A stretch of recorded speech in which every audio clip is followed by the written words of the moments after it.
What if there was one mental shift you could make that would completely transform your life? Because I believe there is, and it's completely underutilized. It's not talked about, not leveraged nearly as much as it should be. And it's simple. We have so much more control over our lives than we think we do. Every single one of us, everyone watching this, operates with some semblance of a learned helplessness in their lives. Some things that we've accepted as just the way they are. Maybe we're not happy about it. It doesn't invigorate us, excite us, doesn't do anything for us, but it's life. It's the way it goes, so we'll leave it be. And I think if we train ourselves to identify those things and realize we're capable of changing them, life completely transforms. It's just giving yourself permission to do that. Jim Rohn has a quote where he basically says, and I'm paraphrasing, but we often can't control our circumstances, can't control the seasons, can't control the wind, but we can change or control ourselves. And that's where the value is. Life is an inherently unfair place, right? We often can't control our backgrounds or the things that happen to us, the things that surround us, but the strength and the gift that we have is the ability to change things now. We can make things better now. Everyone can. The question is, will they? Right? And that's where the whole locus of control thing comes in. It's like, it's hard, man. It's hard to look in the mirror and say, this is on me. This is my fault. This is my responsibility. But I can tell you with complete certainty that once you do, you get something that you never had up to that point, which is upside, right? You get to experience life. There's this human tendency to want to avoid pain more than we want to pursue pleasure, more than we want the best of life.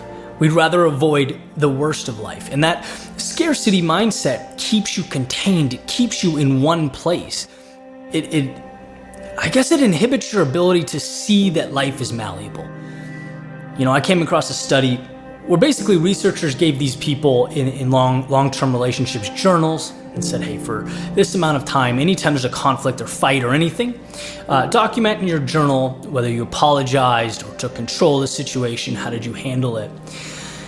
And what the study found was the people that believed life could change, the people that believed their personality, their situation was, adjustable, were also the same people that took responsibility, right? There's a direct link between taking accountability of something, for something, and believing you can change your life for the better.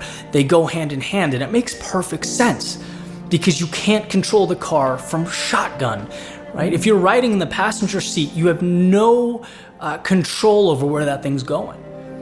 You could sit there and look out the window, put your feet up. You don't have to worry about getting there or navigating, making the right turns. Sure, you get that stress mitigated.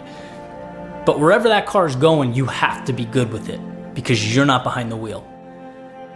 The second you make the move and get behind the wheel, again, now you have the added stress.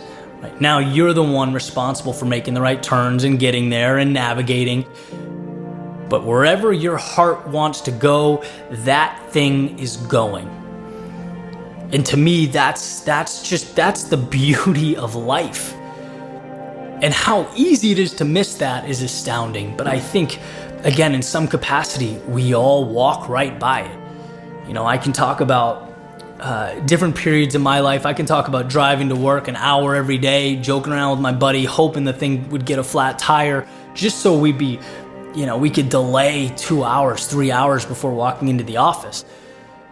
Why? Well, because that's life. That's what happens. You're supposed to hate Monday through Friday, right? And then go enjoy yourself for 2 days. That's what adults do. That's life in the big city. And you would think that it would be obvious. You would think asking yourself the question, wait, is there a better way? Do I want this? Can I change this? that would have been at the forefront of my mind, but it took me literally to my mid-20s to say, hey, you don't have to accept this. This is not you. What is you, and how can you start moving that way? Completely changed my life. The freedom that I feel because I gave myself permission to feel it is mind-boggling to me. And every single one of us can have that. You just have to go through that very uncomfortable period of looking around you and saying, I'm not happy with this, and this, and it's on me, and I'm gonna make changes. And I think, collectively, there's no more important time to be talking about this. I want to scream this message above anything else from, the rooftops, because I believe, and I've talked about this before, collectively, we're moving into a world that incentivizes things differently, right? We don't incentivize personal responsibility. We don't incentivize doing the hard thing. It's like the attention and the currency is now saying, hey, I'm the victim. I was wronged here, right? Him and her hold me back. They over there kept me from being what I want to do or being who I want to be, right? And then what do you get? You get that coveted attention. You get the likes and the reshares. You get the, oh, you poor thing. That's what we're being taught is worthy of our time. And what people don't realize, right, when they give into that, is that what you're doing is you're taking the rug out from under you and pulling it. You're making yourself helpless. It might feel really good to say those guys over there are the reason I'm not where I want to be. It might feel incredible in the moment, but it makes you powerless because you cannot fix it. You're perpetually riding shotgun. And you cannot be happy riding shotgun. You cannot be happy because you're not in control. You cannot be happy because you're building a world and a life of learned helplessness. And I understand, I always want to emphasize this, that we are not the same. Every single human being has different abilities, different backgrounds. Humans are different. We're not all dealt the same hand, right? But every single one of us has the same right now to do something with. And that's where I think that sort of tough love message needs to come in. Don't fall for that, that brief moment of satisfaction to be able to get patted on the back pointing at somebody else. You're doing yourself a disservice. Always doing yourself a disservice.